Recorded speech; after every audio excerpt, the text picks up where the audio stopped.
walking back and forth 6 times. I'm just listening. Then push the hatch back, which is where I was. I was like, whoa.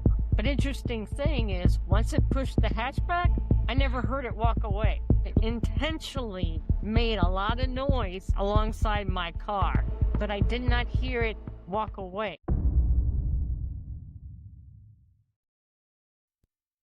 You're listening to the Cryptid Crew podcast. I'm your host, Mark Childers. Before we get started, if you've had an encounter or an experience or just something unexplained, click on the link tree in the description and share your encounter. Thank you for listening to the Cryptid Crew podcast.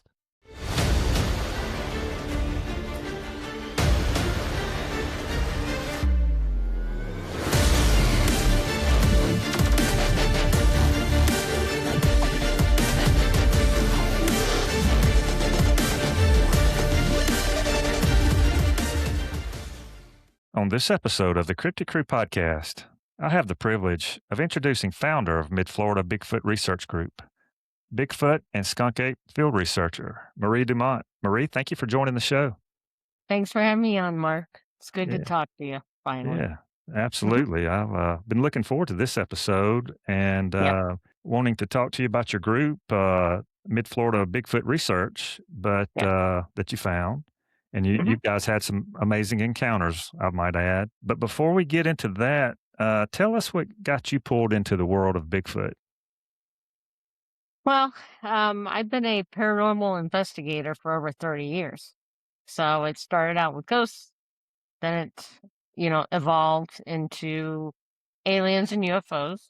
I would do ghost hunting, and then with the, UFOs and stuff like that, my friends and I would go out and do sky watches, right? You just watch the sky and see what you see and do a C5 and all that stuff. And then some of my friends were into Bigfoot, and I was like, I'm not sure about Bigfoot.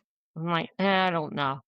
So 7.5 years ago, I was camping in the Ocala National Forest with a bunch of people. There was like 15 of us.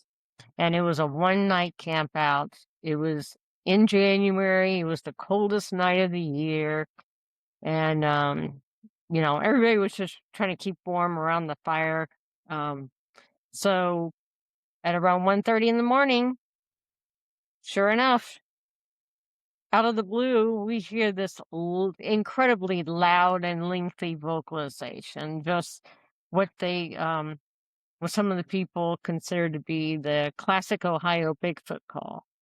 And it's just a loud, long, and lengthy howl. And it was close. It was maybe a mile away. But it was so freaking loud. And we just looked at each other and we're like, what was that? And I'm like, they do exist, So that's what got me into the world of Bigfoot research. Is then I started going out with my friends. I didn't really know what I was doing, but I wanted to try. And so it's been an incredible journey.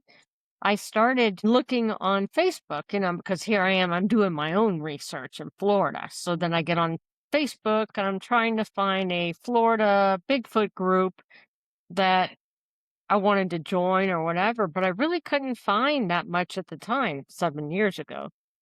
So I'm like, you know what? I'm just going to start my own. So it was just me, and I would post my stuff, and eventually people started joining, whatever. So right now I have over 12,000 group members, and I'm very strict about who can be in my group, because I don't tolerate trolls, I don't tolerate haters or rude people or whatever. So I handpick who I think is a good fit for the group. If somebody's just out there trying to sell t-shirts, no thank you. I'm about research. I want researchers, and especially Floridians, because in Florida, it seems to be very taboo. Nobody wants to talk about Bigfoot or skunk apes or whatever.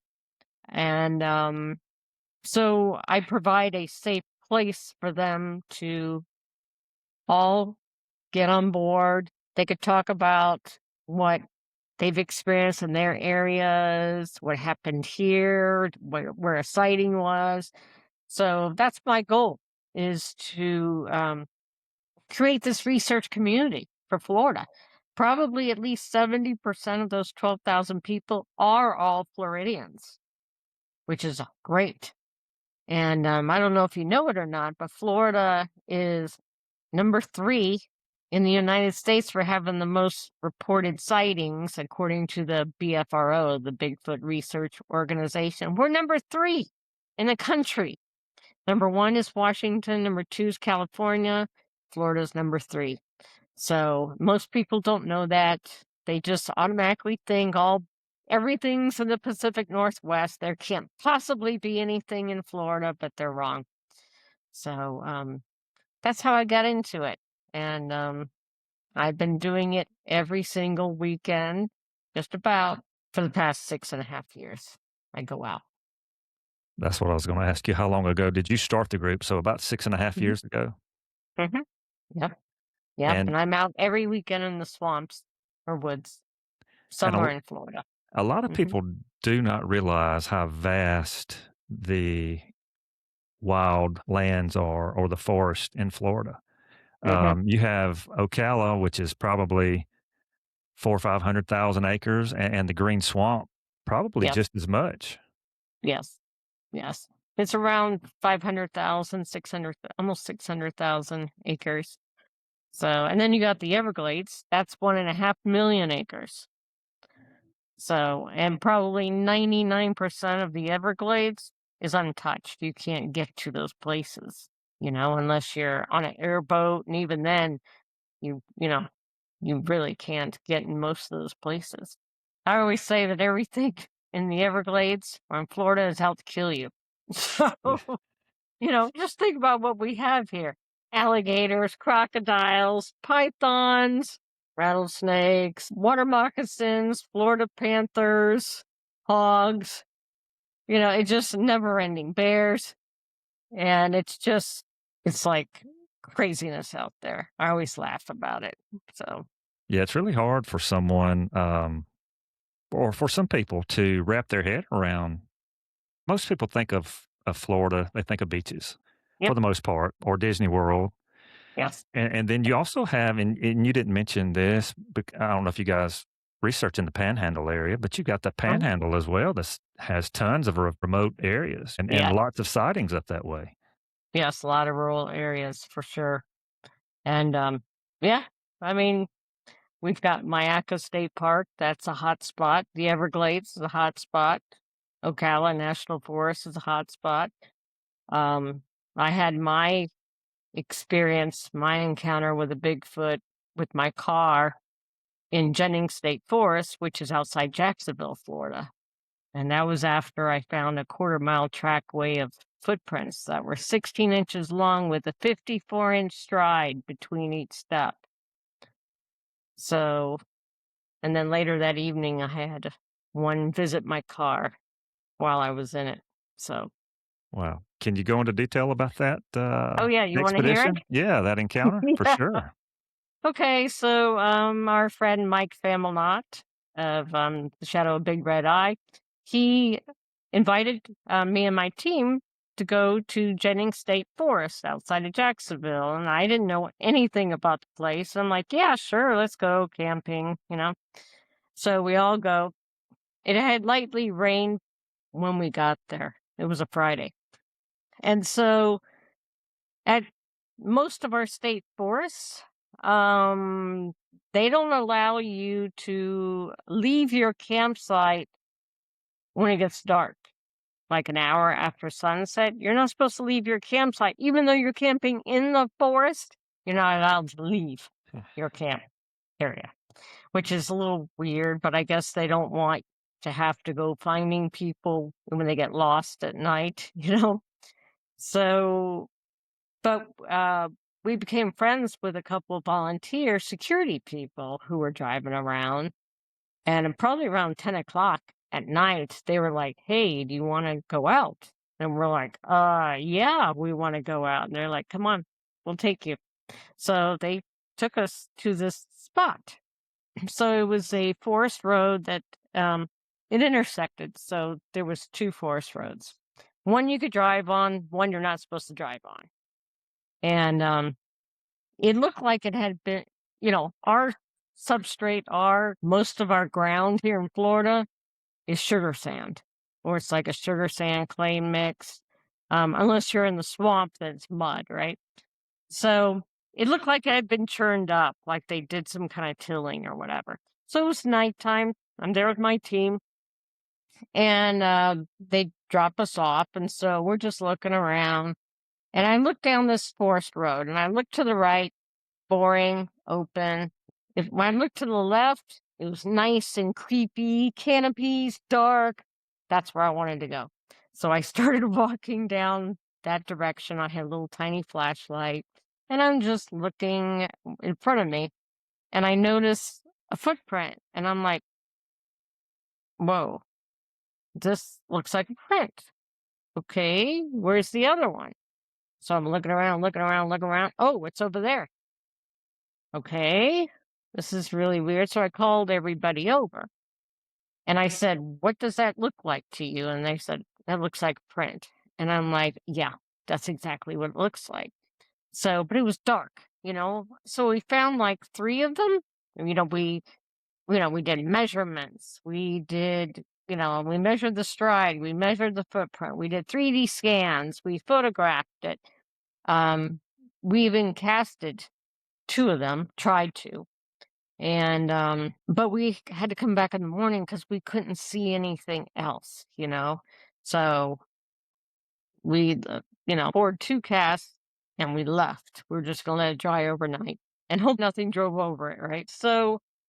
Um, so we go back to the camp and we have two campsites. Me and Ruby were at one campsite, and Mike and Chris and his son were at the other campsite. So Ruby and I were both car camping. So we were like, she was in her car, I was in my car. We were like 15 feet away from each other. So we all go to bed, and Mike and them were in tents.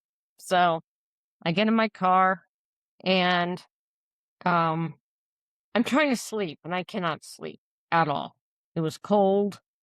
I think I was probably excited from finding those prints, that trackway. Just could not sleep for nothing. And I had window blinds to keep out the lights. So I had the blinds up. I'm laying in the hatchback of my brand new Subaru, right? So I'm laying there trying to sleep. This is stupid. Then all of a sudden, I start hearing something big and bipedal. Boom, boom, boom, boom, walking back and forth alongside the driver's side of my car. Just back and forth, back and forth. And I'm like, I knew what it was, but I'm always skeptical, right? So I'm like, okay, is that Ruby? Could that possibly be Ruby? No, she wouldn't be walking that loud. And why is she walking so close to my car? It was right alongside my driver's side.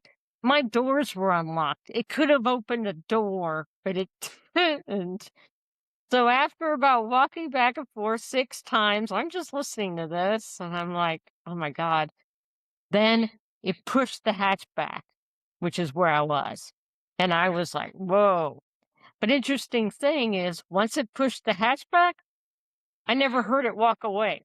Now it like intentionally made a lot of noise alongside my car, but I did not hear it leave, like walk away. It was really odd. But I was like, so did it see me out there when I found its prints? Don't know. Don't know. So Ruby did not have an experience because she had taken some sleeping meds, right? So she probably had a similar thing happen, but she missed the whole thing, right? So in the morning, I get up and I go over to Mike and Chris's area, right, with the tents. And I wanted to tell him what happened, and Mike comes out of the tent. He's like, "Oh, we didn't sleep that great. Something big and bipedal was walking around our tent." And I'm like, "Yes."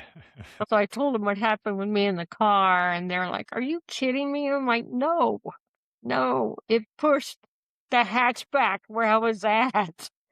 The only thing separating him and I was a glass, right? But like I said, it could have opened the door. And Yeah. so that was amazing, Y amazing. yeah, that's an interesting point you brought up.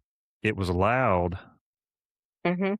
and me thinking, and you probably think the same thing, it wanted you to know it was there, Yeah, exactly, and then, exactly. you might not have heard it get there Right, necessarily, but right. once it got into, I guess, your comfort zone or your area, it Yes, wanted to. I don't know if that's an intimidation factor or if that's right. just saying, "Hey, I'm here," and Yeah, then it's stealthy when it leaves. That's really, yeah, really interesting. yeah. Didn't hear it walk up, didn't hear it walk away, but doggone it, it was like purposely stomping when it walked. It was just like boom, boom, boom. It wasn't trying to be stealthy at all. It Right. was, yeah, it could be an intimidation thing, Yeah. you know? It was How fun though, I enjoyed it. that was, there was not much separating you and the creature besides, I No, guess, the window, and that's it. that's it. Yeah. That's it. Mhm. How big were the tracks that you found? 16 inches. Okay. So 16 inches, 54-inch stride, so that's 4.5 feet stride between each print. that's well more than a human. And it was a quarter mile. It ended For us, it ended at a creek, and we couldn't cross the creek, but it probably did. It could have maybe jumped over it, walked through the swam through the water, crossed a log to get to the other side, but that's as far as we could go, was the creek. And, I did report it to the BFRO, and, they assigned a investigator. I gave him all the coordinates, I gave him everything, and he said, "Yeah, you're right on." He goes, "It was exactly a quarter mile." And, Wow. measurements, so it was craziness, so Yeah. That's an extremely long trackway to find. mhm, mhm, Yeah. but it I was all wonder. sugar sand, it was all sugar sand type of substrate, ground, and that is so hard to cast, I could see the print, but casting it didn't pick up any detail at all because it's just sugar sand, you know? Right. Too Mhm, fine for the, I guess, for the too cast fine, to yeah, sit. yeah, Yeah, to mhm, bring up and any. then, like I said, it lightly rained, so it was really matted down, so probably some of the detail disappeared with the rain, but you could see it and we could scan it and see it, but this cast did not come out well at all. Did you ever, Oh well. look on the BFRO site and see how many encounters were reported in that particular area? No, I did not, but Matt Moneymaker was very aware. He posted my report because he is very well aware about that area. I didn't know anything about it, but he knew, and he's like, "It's that area is known for Bigfoots that like to go harass campers." And I'm like, "It's just craziness because that's exactly what happened. Exactly what happened." So he posted it. That's pretty So, neat. and he Yeah, complimented us on our research, all the things we did to try to document, you know, what right. happened. So, mhm. Yeah. Marie, let's kinda transition, into something else, and that's the group you guys have, Mid-Florida Bigfoot Research Group. Yeah. And tell me what areas, that you do most of your research in, not necessarily drop a pin, but I know it's Central Florida, but do you guys go other places as well? And then, when you do research, how do you guys go out and try to do that? So most of us work, right? So we can't just go just going everywhere and anywhere to do research. So most of the research is done on the weekends. And it all depends on the time of year because there's certain places that we avoid certain, like say the Green Swamp. That's not a place you want to be in the summertime because, or like the Everglades, because the mosquitoes are just horrible, horrible, and the heat, humidity just like kills you. So, but there's certain places, Green Swamp is an hour away from me. Outside of Tampa is another good area. We go down to the Everglades, go to Ocala, we go to Jacksonville. I've been on the Panhandle. We've been over on the East Coast by St. Johns River near Titusville. And so we go wherever we get an invite, if somebody wants us to go somewhere, check out some property, or we have certain places that we continually check. Like we have some gifting spots that will do things and then we'll go back and see if there's been any change in them, if there's something new. So we do have our favorite spots and we do visit those places, every few months for sure. Now, as far as new locations, we kind of rely on Google Maps or Google Earth, which allows you to see how dense an area is. Obviously we want water and we're looking for thick trees, right? Thick areas. So that's how we pick a spot. It's like, okay, well, we want to go to Mayaca this weekend. Anybody want to go? Kind of thing. But we go down to the Everglades occasionally and do research with skunk ape researcher David Shealy. He used to be on my team, but we're good friends. We support each other. It's just amazing. It's so much fun. I thoroughly enjoy it. There's been some scary moments, but it's really cool. It is definitely a cool thing.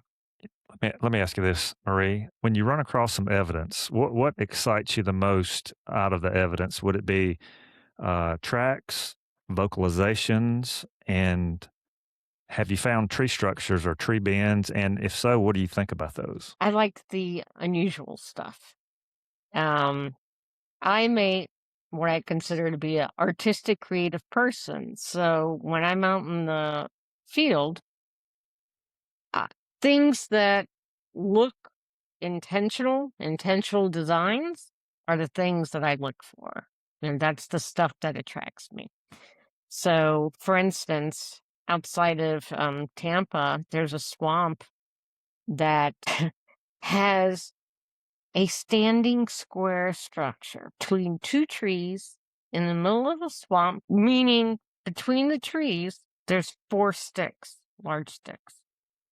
Now, in the wintertime, the swamps dry up and the water recedes back into the rivers, the streams, and stuff like that.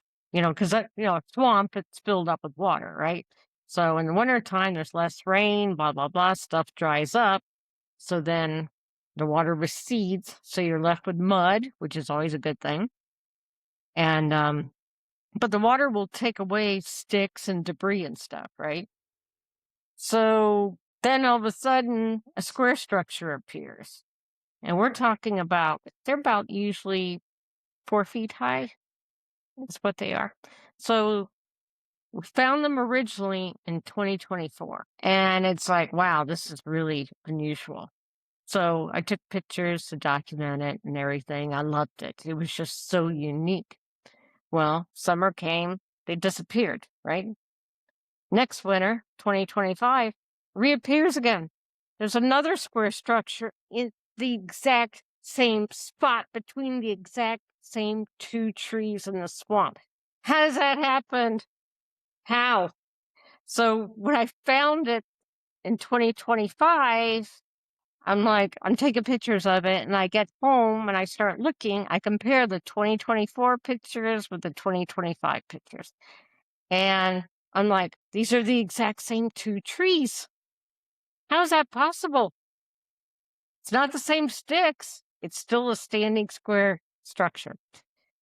So I documented that. Like beginning of 2026, go back out there. There's another one, but this time it's made with 3 sticks and not 4 sticks. So I don't know if one fell or something happened, but it was 3 sticks, not 4. But the exact same 2 trees. So that's 3 years in a row, there's something there doing something specific. I don't know what that means.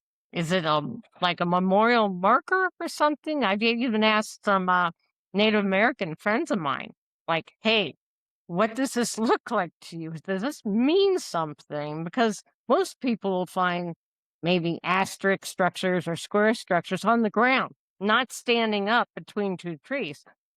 And so my friend Thomas Seawood in the Pacific Northwest, he's like, you know what? He goes, what that may be a sign of the clan. Does that make sense?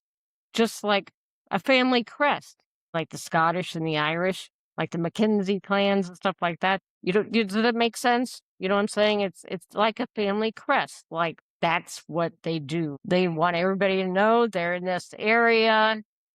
I don't know what it Yeah. means, but that's the one explanation that makes the most sense to me. Used to find asterisk structures all over the place.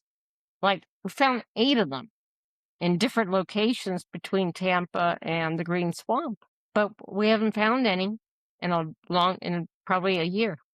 So what, did that clan move out?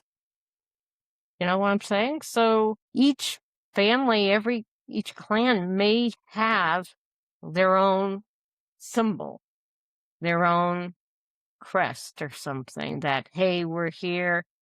And so they make these things. I don't know. This is all speculation, just taking a wild guess, but we have found some bizarre stuff out there. So, and it's the only where that standing square structure in that swamp, that is the only other place I have found lean-to structures as well. I also found this very strange memorial thing. I found these 2 little branches. Something took very branchy, had lots of little sticks and branches sticking off of this little stick. 2 of them and a skull, an animal skull, lined up. You got the skull, stick, stick. And I'm like, what is this? I found 2 sets of those in that area.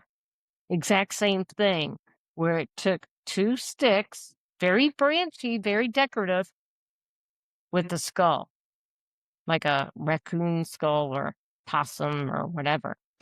So, did something find these this creature that was dead and they buried it? Or did they kill it and they buried it? I don't know. I wish I had a shovel. At the time, I did not. I would love, if I ever found another one, I would try digging it up to see if there is a body buried there. Who would do that? I don't know, but it's crazy. Yeah, it doesn't make much sense. Going Mm. back to the square structure you're talking about, one, that was intentional, Yep. something put that there on Yes. purpose. Yes. 2, Great. Mm-hmm. it's gotta be some kinda marker of some sort.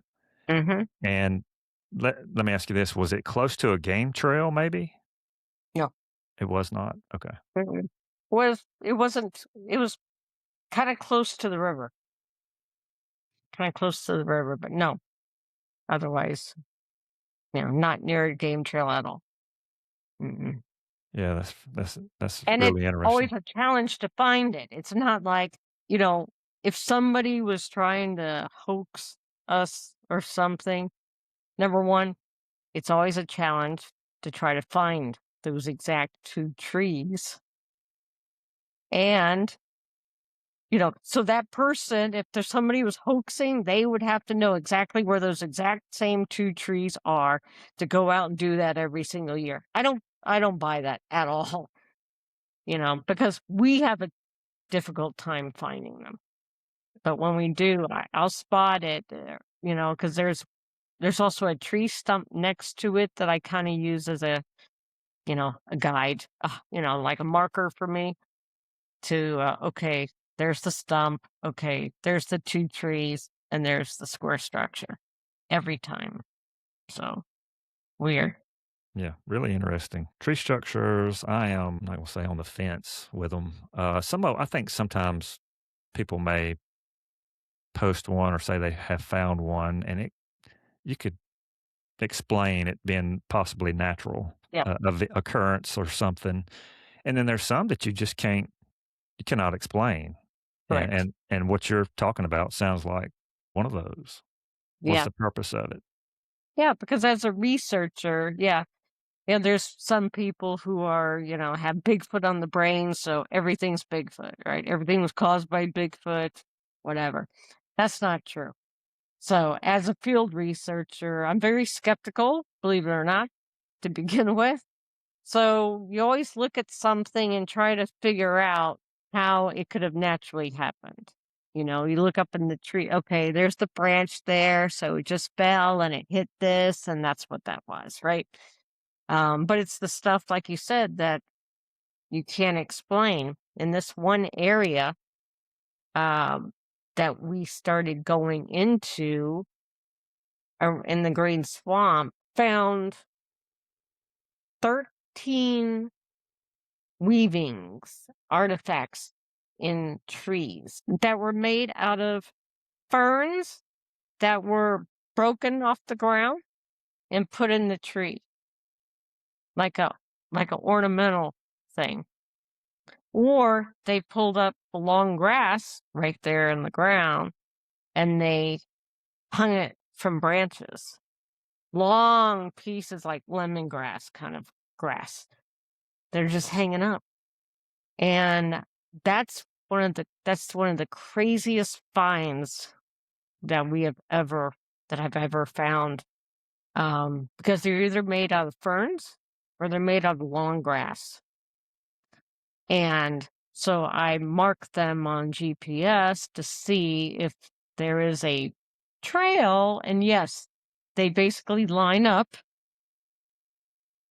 We also found a hair, 10.5 inch long hair stuck on a log there. We had mind speak there. Team member Bob had mind speak about the knife he was carrying. We had a thing happen with an orange. That's what originally got us in this area. Was that team member Bob, he wanted to hang up an orange in a tree. And so he took paracord and he wrapped the crap out of this orange. He double knotted it, double tied it. You could swing this orange around on the rope. The orange was going nowhere. And then he used his hiking stick and he took the paracord with his hiking stick and he was able to hang it from a broken branch. The branch was probably 15 inches long, so he was able to hang it from there. So this orange was hanging up about 8 feet, right? So he hung it up. We came back 2 weeks later. The orange is gone. The paracord, if the orange was untied, the paracord was coiled up neatly on the ground underneath where the orange had been hanging, and the orange was gone. It's like, whoa. If that was you know, a, a bear or something, they would have ripped off that branch. That branch was not broken. So it took the whole thing, the paracord and everything, off the branch, untied the 2 knots, and then laid it on the ground like a garden hose, coiled up underneath it. It's like, wow, that is really weird. But like I said, so we have the orange, mind speak, hair, weavings. Well, that's the It thing. I mean, it's insane. yeah, absolutely, and people say, "Well, how can you" and I was gonna ask you this a little bit later on, skeptics, you just take the pieces that are given to you and you put Mhm. them all together. What Yes. else can it be, you know? I mean, Right. there's just too many pieces of it. To me, pieces I call them evidence because what Mhm. else is it? Yeah. Can you explain what made it if it wasn't a skunk ape or a Bigfoot? And just like you did with emotions with your hands, it took something with a thumb to unwrap that orange and lay Mhm. that cord on the Yeah. ground. So Lay on the ground like a garden hose all coiled up. It was insane.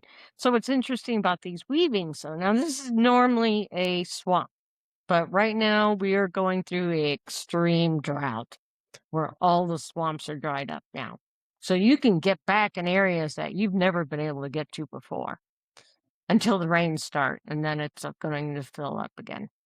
And so what's interesting about where these weavings are, there's also the largest amount of deer rubs I've ever seen on trees. All of these weavings are near deer rubs. So I think we found 18 deer rubs in this one area where the weavings are. So some people say hunters. Well, that's fine, except this is private property. It's state owned property.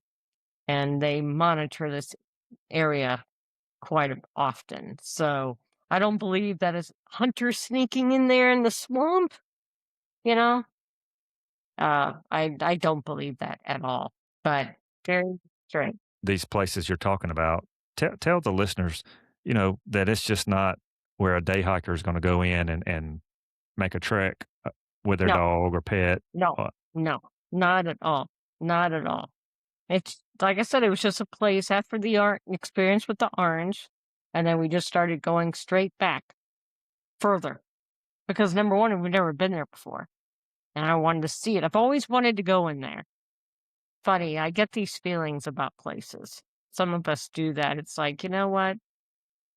Let's go here because I'm getting a good feeling about it. And that's exactly what happened. And we go to this area. It's like, what the heck? There's just, and we find these logs that have these air plants that have been torn apart and lined up perfectly across the log. It looked like an arts and crafts table or something, like somebody was fiddling around doing stuff with it. Like I said, we found a hair. I don't know how the heck Bob found it because he's like blind as a bat. For some reason, he looked at this dead tree. There was a tree just a little further than where the orange was, right? And this tree, it was fallen. It was about 3.5 feet off the ground, but there was a spot on the tree that was scuffed up. It looked like something was crossing over it. Okay. Now, I can't cross over it. He can't cross over it. We can't step over it, because it's just a little too tall for us. But the thing is, this tree was only about, I don't know, 15 feet long. A human would walk around it. They wouldn't even try to cross over it because they could just walk right around this tree and continue on their journey, right? So he looked at this scuffed up area where the bark was torn off and all this stuff. He's looking, and right on the edge of where that scuffed up bark was, a hair was caught in the bark and even underneath the bark. So what? Did something step over it and whoop, a hair got taken off? Don't know. But I had it analyzed by a friend of mine, just a casual analysis of it, because he's into my friend Brian Terrell with Red Dirt Cryptids out of Oklahoma. He does some hair analysis, so I sent it to him. I totally trust him. And he looked at it under a microscope and, he had all the measurements, blah, blah, blah, but the coloring was right. It was reddish brown, splotchy in color, no medulla, but it was very human like, even though it didn't have a medulla. And so it's close to being human, but not quite right, you know? So, and then he sent my sample back. So, yeah, it's just amazing the mind speak that Bob had out there. He always carries a knife on his belt, right? And so he doesn't believe in any paranormal stuff, right? So we're walking along and something says to him, he hears it being said in his head, "Why do you carry a knife?" Is what it said. And he's like, he can't believe he just heard that, right? And so he's like, um, for my protection in case something, attacks us. And a couple minutes later, the mind speak said, "Take off your knife and put it in your pocket." And so he did. He took it off and he stuck it in his pocket.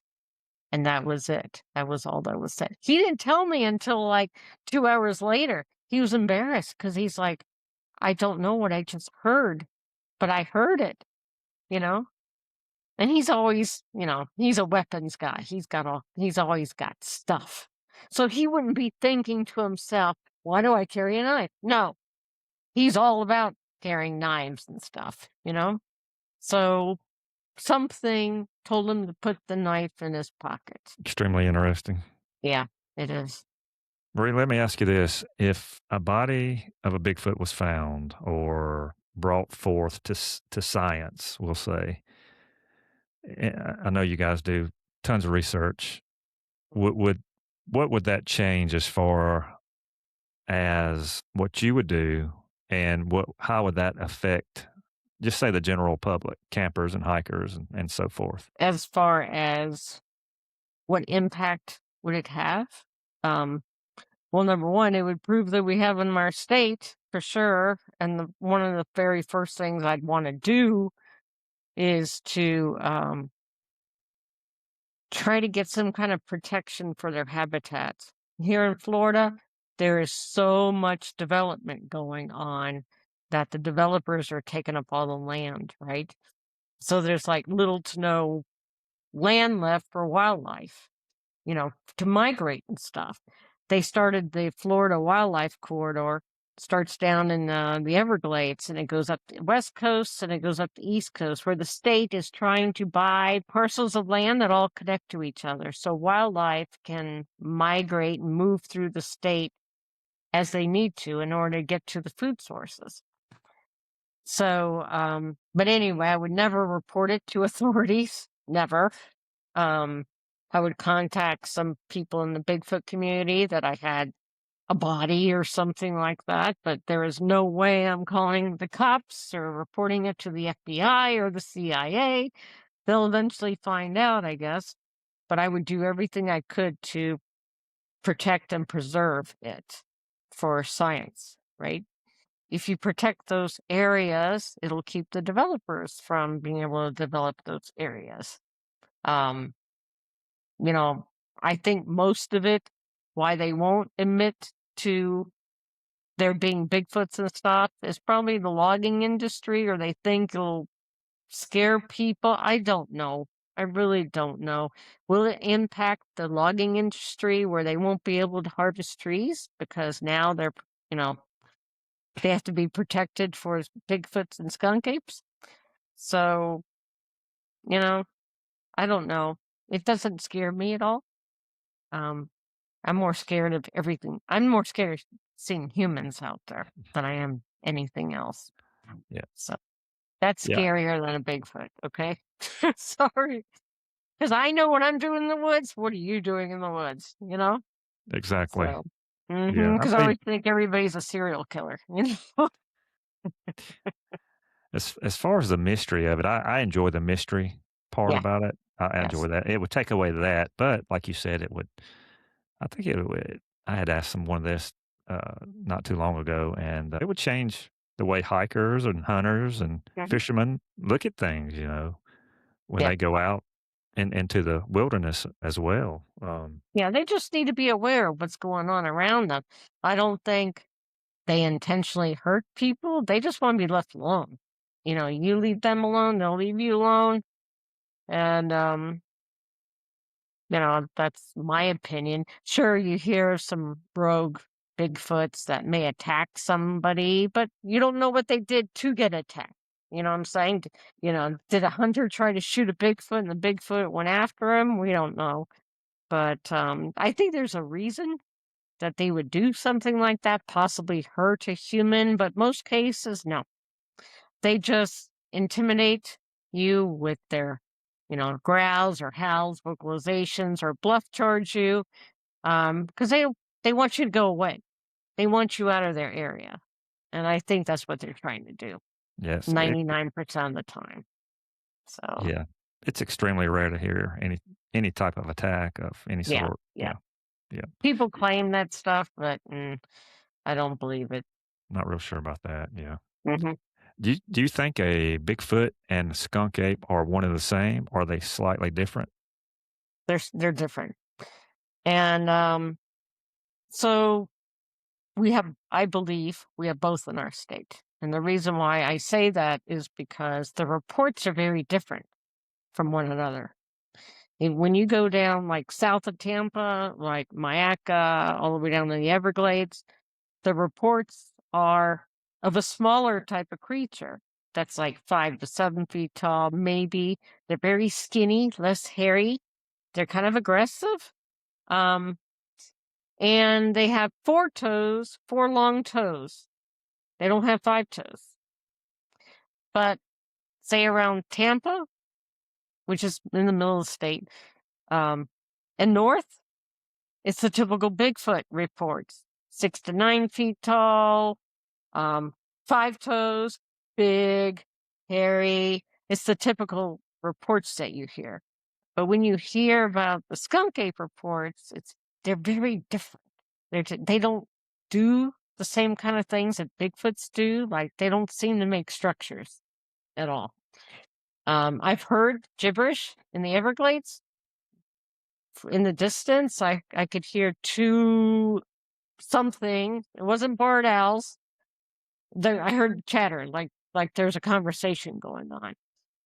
I've heard that before. I have found what looked like a hammock in a tree down a trail in the Everglades. And it's all made out of vines. It's about 10 feet long and about 8 feet wide. It's up in a tree just off the dry trail. It's the perfect place for something to climb up there and sleep or watch, hunt, or whatever. It's the craziest thing. It's one of the craziest things that I ever found when I first started researching. I'm like, holy crap, that looks like a hammock. Like something could definitely lay up there. And those vines are strong. One of those vines will trip you, take you down, and will not break. And this is made of thousands, this cluster of vines, but it looks like a hammock. And it very well could be.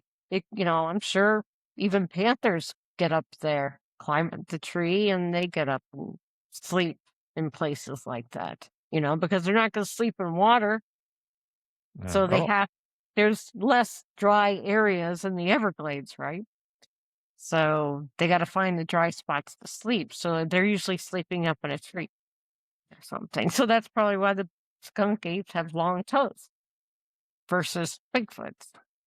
And like I said, the reports are really different from one another. So, and like I said, the amount of toes and the reports are extremely different. So I do think we have both in this state. But Interesting. I can't prove it, but it's just based upon, friends who also do big skunk ape research and stuff they encounter down there. It's really different.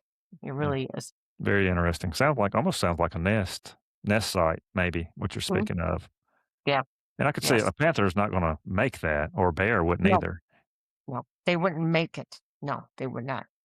Mm-mm. They Right. would use it. They wouldn't make it. You think a Florida panther sitting there pulling, vines? No, no. Something made it look like it made it.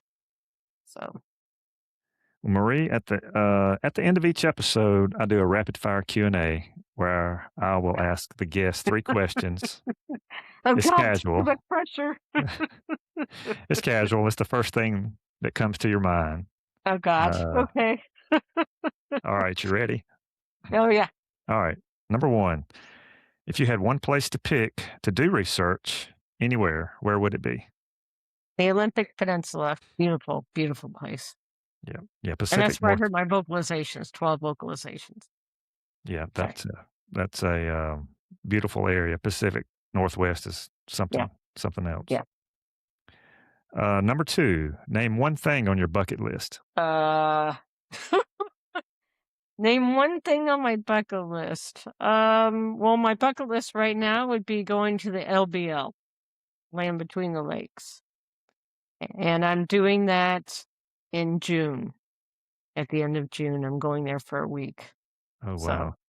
mhm. Interesting. You're going to have to let me know how that goes. Yeah, yeah. That's a pretty unusual place with lots of unexplained activity, Yes, yes. And variety I'm of stuff. going yeah, I'm going with red dirt cryptids. And so they're gonna be doing we're friends. We do the Bigfoot research and they do too, but they're gonna be doing Dogman Okay. research while I'm there. So we're all gonna be researching together, looking for different things, which will be interesting. Could make for a very neat trip, Yeah. Yes. Yes. to say Can't the wait. least. Yeah. All right. Number three, if you had one food item to pick while camping and that's all you could eat, what would it be? Um, One food item, oh man. Um, Tuna fish salad. And if you don't think the aroma from that would draw in creatures, or is that Heck yeah! that Hello. might be the purpose of it, right? Yep, exactly. Tuna fish salad. Exactly. Even though I love bacon, bacon's number 2, you know, but Yeah, bacon's good. mhm. Well, Marie, tell everyone what you guys have coming up next, and where they can find you on social media and keep up with what y'all are doing. Okay. So, I guess as far as events and things like that, in June, beginning of June, we have the Great Florida Bigfoot Conference. Florida only has one Bigfoot conference, so this is it. It's big. And so I always have, my team, we always have a table at the event. We're going to have um, some of the crazy stuff that we have found out there. I have one of the weavings was on a small tree that was about 3 foot high. So we collected it and I kept it. So it's in my other bedroom right now. And so I'm going to have that, some interesting casts, bear print casts made out of resin versus plaster, blah, blah, blah. So we're always at this Bigfoot conference. We have a table. It's the biggest event for us in the year. There's about 2,000 people that typically go to this conference. It's the same people that do the Smoky Mountain Bigfoot conference um, Okay. in July. And so that's the biggest event. And then after that, I'm going to the LBL, which is going to be super exciting. I have some other programs like in July that I'll be doing some presentations. And October, I'm speaking. This is really unusual. It's a UFO conference, an alien UFO conference in Las Vegas um, that I'm going to be speaking at in October. And everybody's going to be talking about UFOs and aliens. I'm going to be talking about Bigfoot. So that was an honor to be asked for that. So, but my group, I plan outings when the weather gets better. Right now, it's way too hot.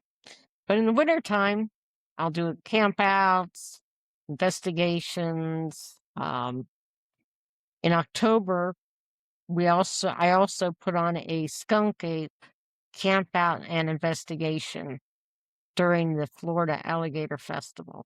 It's all at the same campground, the Skunk Ape headquarters down there in Ochopee, Florida. So David Shealy, that's his place.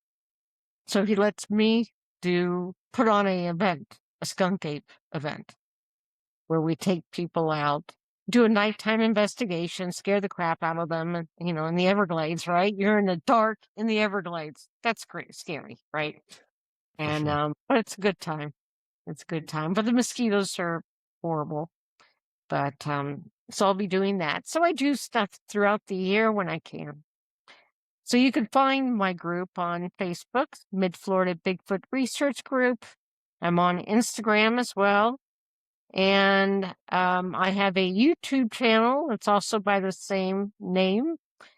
And there you could find our research videos. And what I do is I film very short videos. They're like 2 minutes, 3 minutes long, typically, because I'm just showing you something in particular. I'm not filming myself walk through the woods, making it sound like, I'm this great researcher. No, I'm going to show you something specific that I found and why I think it's significant. And then I have a website. You can go to the website, midfloridabigfoot.com, and there you can read my team bios. You can see all the press and media, all the publications, all the podcasts. You can access, if you want to watch an older episode like this episode, will go on my website.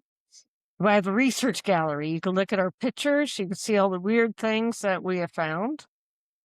And I think that's about it. I think that Awesome. covers everything. Yeah, I'll put links to your website, Instagram, and your YouTube channel down in the description so the listeners can Mhm. click on it and just follow you guys and keep up with Sure. what's Thank going you. on. Mhm. Yeah, I appreciate you coming on the show and taking your time out of your schedule to come on here and share what you guys do, which is much appreciated and very interesting. Well, thank you for having me on. It's been a pleasure. Yeah, absolutely enjoyed it. And for the listeners, if you've had an encounter or something strange, click on our link tree in the description and share your encounter. Thank you for listening, and God bless.